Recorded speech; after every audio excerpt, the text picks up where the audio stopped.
ng humihiyaw na dambuhalang sanggol. Ginawa ng bonjing na armas ang impeachment.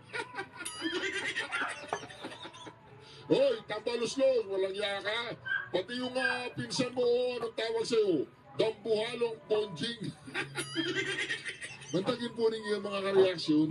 Hindi ko expect ang ano na to, ang talumpati ni Madam Amy Marcos sa in fairness po In fairness po kay Madam Amy Marcos, patuloy niyang pinapatunayan na ang kanyang pagiging mangga ay may silbi. Tingnan po natin, bantayan po natin si Madam Amy Marcos hanggang 2028, kung ano po ang kanyang magiging tono. Baka gusto niyang tumakbong Vice President. Wag naman, Madam Amy, wala nang boboto sa Marcos, pasensya ka na. Pero kung papalitan mo yung apelyido mo ng Manoto o kaya ng Palakson, pwede pa. Joke lang, Madam Amy, ulitin natin mga kareaksyon. At ito, hindi na ako mag-interrupt dito yung tinatawag niyang dambuhalang bonjing. Ang tono, ambisyon. Kaya naman, mag-move on na tayo.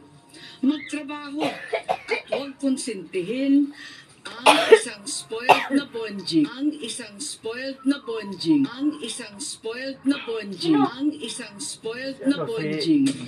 Romualdez, tambalos-los, pakiisa niya. Senator Amy Marcos recognized to explain her Gusto ko Thank you very much, Mr. President.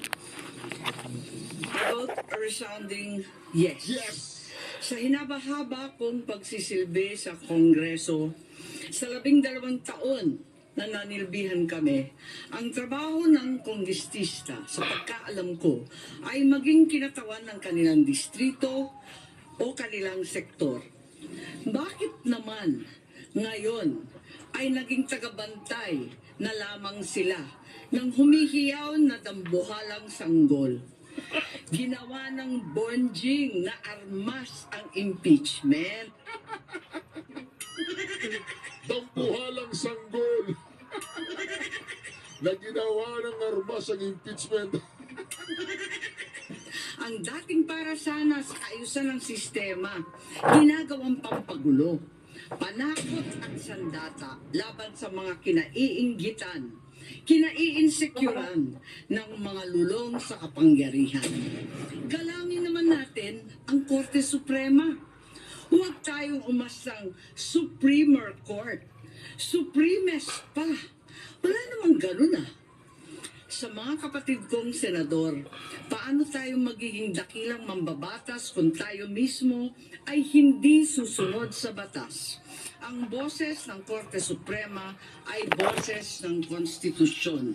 At kung sino man ang sasapaw sa boses na ito ay isa lang ang tono. Ambisyon. Kaya naman, mag-move on na tayo. Mag-move on. Magtrabaho at huwag konsentihin ang isang spoiled na bonjing. Huwag nang busugin ng pabor. Huwag nang